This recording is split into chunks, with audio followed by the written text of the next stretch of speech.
You already know what darkness is. Of course you do. You've lived inside it. You've felt it press against your eyes when you close a door at midnight and the last sliver of light disappears. It feels like a presence, heavy, real, the kind of thing that has weight and texture and intention. You've been afraid of it. You've searched for a light switch inside it. You've assumed, without ever questioning it, that darkness is a thing, an actual physical thing that fills a room the moment light leaves. And you're not wrong to think that.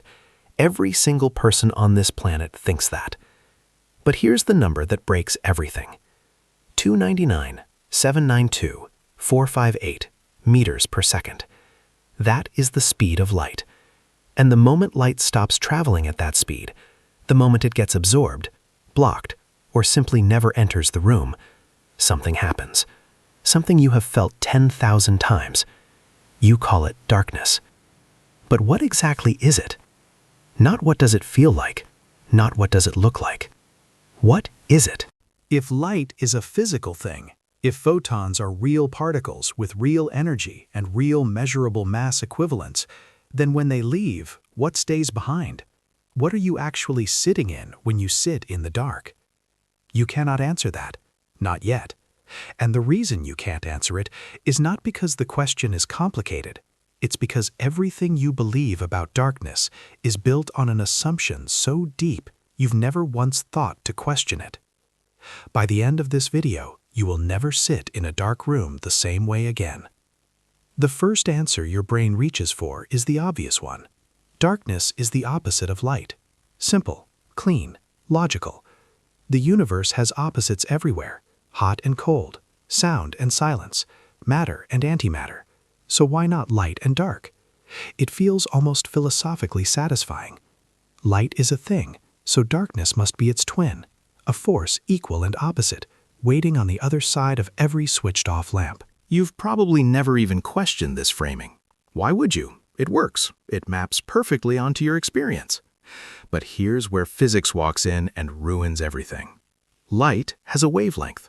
Visible light runs from about 380 nanometers on the violet end to about 700 nanometers on the red end. It has frequency. It carries energy, calculable, measurable energy, given by Planck's equation, E equals h times f. Light has momentum. Light exerts pressure. In 1901, a physicist named Peter Lebedev measured that pressure in a laboratory. Light pushed objects, physically, measurably. Now ask yourself, what is the wavelength of darkness? There isn't one. You cannot measure the frequency of darkness. You cannot calculate its energy. You cannot build a detector that registers a dark particle arriving. No experiment in the history of physics has ever detected darkness as a thing traveling through space.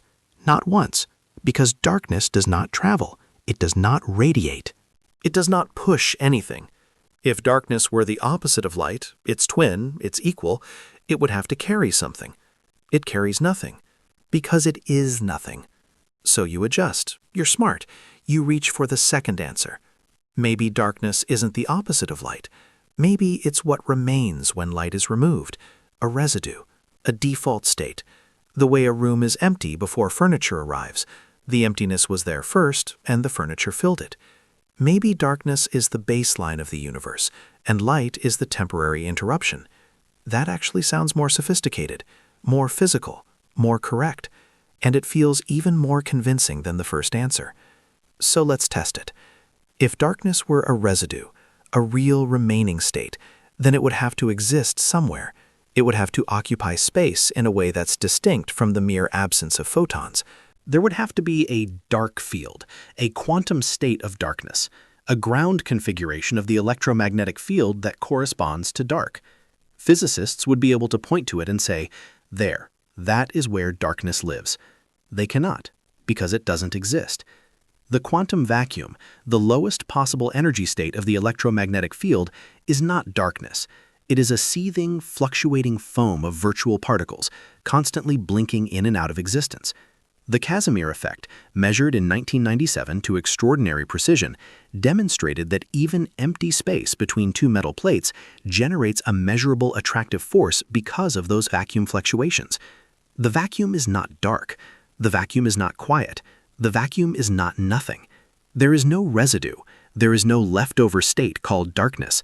There is no ground from which light departs and darkness settles in. You are out of answers now. Both of them are gone. Darkness is not the opposite of light. Darkness is not a residue that light leaves behind. Every framework you had for understanding what fills a dark room has just collapsed, and the question is still sitting there, waiting. What are you actually inside when you're inside the dark? Nothing. You are inside nothing. Not nothing in the philosophical sense, not nothing as a metaphor, nothing in the most precise, literal, physical sense that science can offer. Darkness is the complete and total absence of photons. That's it. That is the entire answer. There is no substance, no field, no residual state, no opposing force. When light leaves a room, nothing replaces it. The room is not filled with darkness. The room is emptied of light. That distinction sounds small. It is not small. Think about what you've been assuming your entire life. Every time you walked into a dark room, your brain told you something was there, a presence, a thing you were moving through. You felt it. It felt real. And your brain was lying to you, not maliciously, but structurally. Because your brain cannot represent absence. It has no vocabulary for nothing. So it invented one. It called it darkness, gave it texture and weight and emotional charge, and presented it to you as perception, as reality. But what you were actually experiencing was this. Photons stopped arriving at your retina. Your visual cortex received no signal, and your brain, rather than reporting nothing, constructed an experience.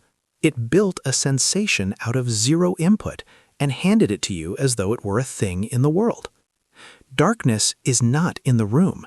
Darkness is in your head. Now here is what makes this even stranger. A photon is a quantum of the electromagnetic field. When a photon exists, it carries energy, real, quantifiable energy. When it is absorbed by a surface, that energy transfers. It heats the material. It excites electrons. Something physical happens. But when a photon is absent, when there is no photon, nothing happens. No transfer, no excitation, no event. Physics does not register the absence of a photon as an event. There is only a physical moment when light stops. You have never once been in the presence of darkness. You have only ever been in the absence of light. Let's go deeper, because the absence of photons isn't just a philosophical curiosity. It has a precise, measurable consequence at the atomic level, and once you see it, you cannot unsee it.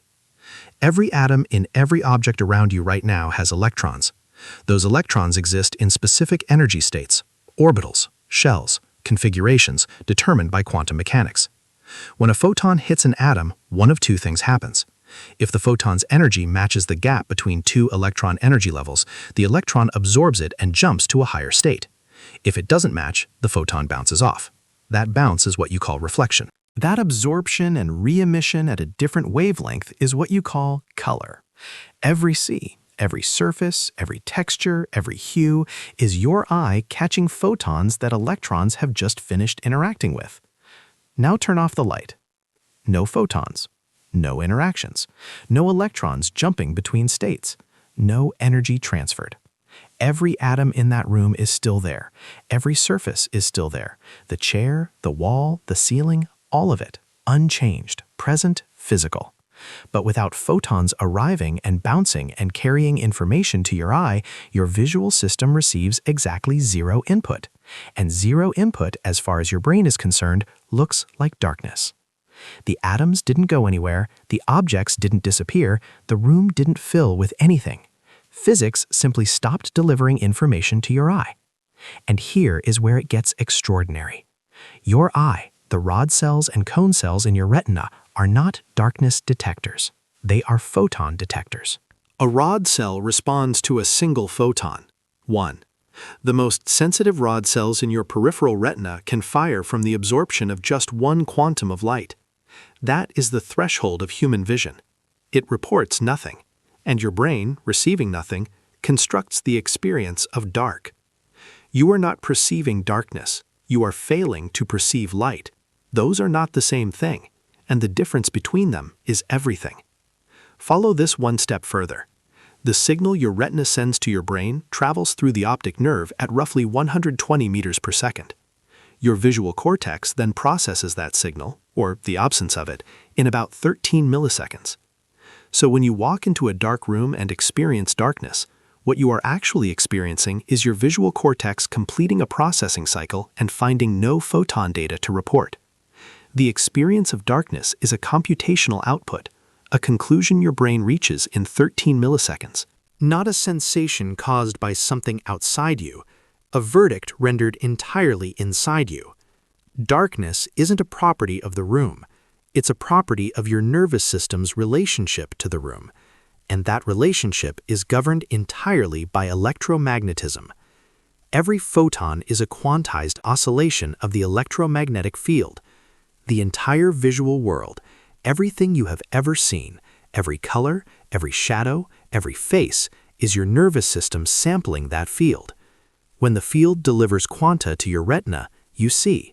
When it doesn't, your brain fills the silence with the only thing it can, an absence it has learned to call dark. The electromagnetic field is not just the medium of light, it is the medium of all visual reality. And darkness is simply the edge of that field's reach, the boundary where photons stop arriving and your brain runs out of universe to show you.